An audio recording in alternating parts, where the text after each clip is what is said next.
Hello and welcome to Lunch with Lake Ridge, where we serve bite-sized pieces of community information that you can digest at your convenience. I am Melissa Ferrone, the Director of Operations for the Lake Ridge Parks and Recreation Association, located in eastern Prince William County, and your host for this segment. Today, we have Bonnie Keller, who is one of the founders of K2C Wildlife Encounters. Bonnie Keller has operated Virginia Reptile Rescue for 17 years and has been handling snake relocation for over 20 years. Bonnie has served as an assistant instructor for NWCOA's venomous snake handling course for wildlife control operators and is with us today to share her knowledge and passion for wildlife. Miss Keller, can you tell us how you became interested in working with snakes and wildlife and what kind of training or education you went through to become a snake handler? Hi.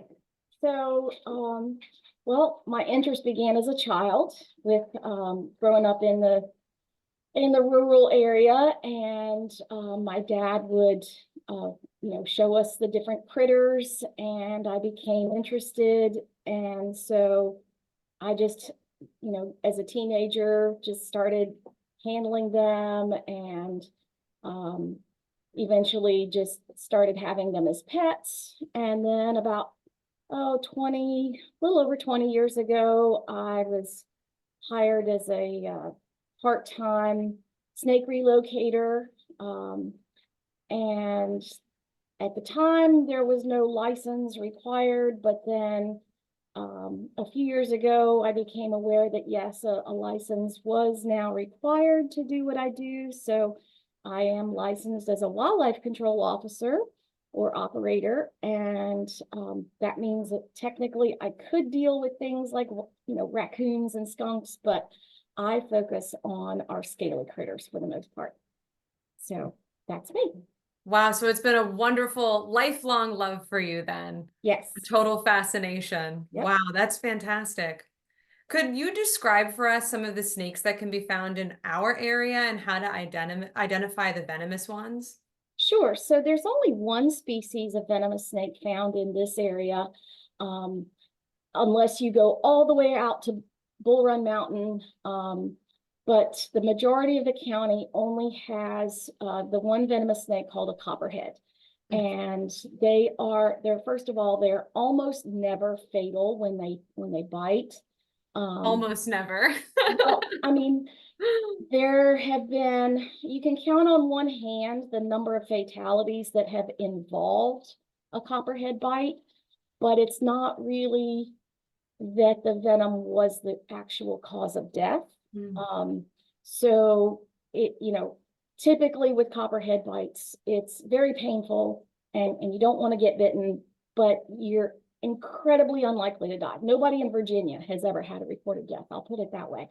But what I think I left off saying that in this area, we've only got the one venomous species. And the easiest way to recognize our copperheads is on the side, they've got a dark pattern that's kind of shaped like a volcano, or you can almost think of it like a Hershey's Kiss. And sometimes the little points will meet at the top of their back. Sometimes they don't.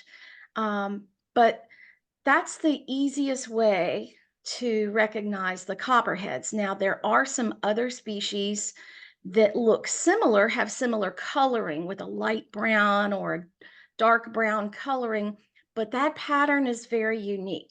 And so while we try to tell people you should always use more than one way of identifying a snake, in this area, the pattern is going to be the number one way, but we also look at things like the shape of the body, the neck, and kind of like just the location.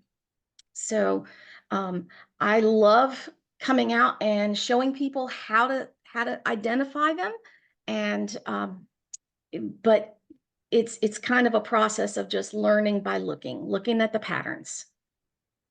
That's very helpful and handy. So if it looks like a Hershey kiss, don't kiss it, right? Right. Right. So what if we do come across a copperhead and we see that that's what it is? How do we handle that? How do we handle a venomous snake? How do we handle a non-venomous snake? What's your recommendation? So with any wildlife, if you have wildlife that you're uncomfortable with, you just back up. You just go a different way. Copperheads, like most snakes, are actually very placid. They do not want to bite you. They do not want to go out of their way to harm you. If you think about it from their perspective, you are about 1,000 times bigger than they are. So they are more scared of you than you are of them, believe it or not. And they just want to be left alone. And as long as you leave them alone, they have no reason to bite you. So if you see one, like I said, just turn around, go a different way. They're not going to chase you. I know there are a million myths about snakes chasing people. It has never, ever been documented. And we even try to get them to chase us just so we can see. It doesn't happen. So, if you just go a different way, you'll be fine. You can always call me or one of my team, and we can come out and move it, especially if it's in an area where that it's likely to come in contact with people or pets. We're happy to do that, but otherwise, just give it a wide berth and you'll be fine. That's very helpful. So we call you, we run faster than our slowest friend, and then we call you. You don't need to run. When You don't need to run. when you come, what kind of precautions do you take when you're handling snakes and even other wildlife? So, first of all, I come prepared with the right equipment. I have snake tongs, which are like um, they're like grabby things. I could have had one here with me. I didn't think about bringing it, but they're the grabbers. And then I have a snake hook that's just a U shape made out of metal. And those two are the main tools that we use. And it's usually really simple. I walk up, I use the tongs and the hook to pick it up. I put it in a bucket that has a special screw down lid, and that's all there is to it. In addition, I wear good footwear. I'm not wearing sandals or flip flops or Crocs or something like that. I'm going to be wearing solid shoes at the very least. And most of the time, if I have had the chance, I will have put on some special leg wear called gaiters that help to prevent bites from going through. Or I'll be wearing special boots that are like what hunters wear that go up to the knee, just in case. But, you know, as long as I've got my feet covered, I will use my tools, and generally it's perfectly safe. Fantastic. Thank you. So why do you think fear of snakes is so common? Because it's taught in our society. Um, from the time that you're born, people are taught to be fearful, that snakes are evil. All you ever see on the media is snakes being bad, snakes biting people, chasing people, all that nonsense. And it's all nonsense. Mhm. But people, if that's all people have ever seen or have been exposed to, then of course they're going to be frightened. And of course, in our area, we have a wonderfully diverse population of folks that have come here from all over the world, including some countries where there are some highly dangerous species. Mm. And, when you're moving to a new country, you've got a lot on your mind. You probably don't stop to figure out what's the new wildlife in your area. So if you're coming from a place with a lot of venomous snakes, and you get here and you see a snake, you don't know whether it's venomous or not. And so you assume that it probably is. And I understand that. So we try to help people understand that the danger in this area is so much less than in most parts of the world. This is actually a great place to live if you are worried about venomous snakes. So if you're here in Woodbridge, Lake Ridge, you're good as far as venomous snakes go. We have that stamp of approval. Yes. Excellent. Can you just share with us a memorable experience that you have working with wildlife? Oh, there's so many. So I mean, there's been so many copperhead calls. There was one where that we were called actually out to bull run, And it was a call actually for a timber rattler, which, like I said, they're only found in Bull Run in this county. Once you get to the ridge of the mountain and you go west or north into the other counties, then yeah, you do have timber rattlers. But we were called out there for a timber rattler, and we pulled up, and there was a big tarp in the driveway covering like some. We could tell that it was like a big tree that had been taken down and had been cut into sections. And we got there, and my partner and I looked at each other. This was like mid-September, Mhm. a few years ago, and we looked at the tarp, and we looked at each other, and we said, "There's copperheads under that tarp, guarantee it." And so we went. We looked for the timber rattler that had been there. We could not find the timber rattler, but we came back out to where the cars were, and looked at each other, and we're like, "Are you ready?" And we're like, "Yeah."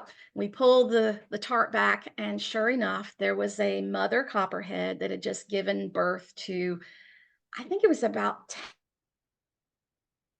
10 babies, and they were right there in the driveway, right Wow. next to where this man and his family were parking. And so I always point out to people, tarps are that's an invitation for wildlife, not just snakes, Mm. but very often snakes. Don't cover things with tarps for very long. You're just asking for something to go in and hide under there, and especially right there next to where you're getting in and out of your car, not a good idea. That's a really good tip. So tarps only temporarily, right? Because they're going to invite that snake to come in and Yep. hide and have 10 babies in your driveway. No, thank you. Yeah. So, what are the legal requirements or regulations that you need to adhere to as a snake handler? So in Virginia, there's no license needed to handle snakes or to own snakes in Virginia unless they're a native species that's on our restricted list. Mhm. But many localities, like Prince William, we do restrict the ownership of certain species, which is understandable. Um, Licensing for being a wildlife control officer is that every 3 years I have to renew my license, which requires a certain number of hours of additional training beyond what I've already had.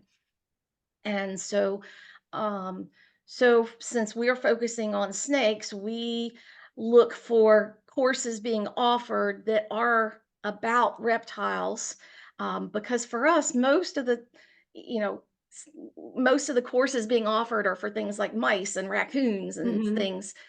They really don't pertain to us. So we look specifically for training that has to do with venomous snakes, and we try to do that. Like I say, every 3 years we have to renew our license. Wow. So it's involved. Yeah. Do you have any advice or words of wisdom for anybody in Lake Ridge who's interested in pursuing a career in snake handling?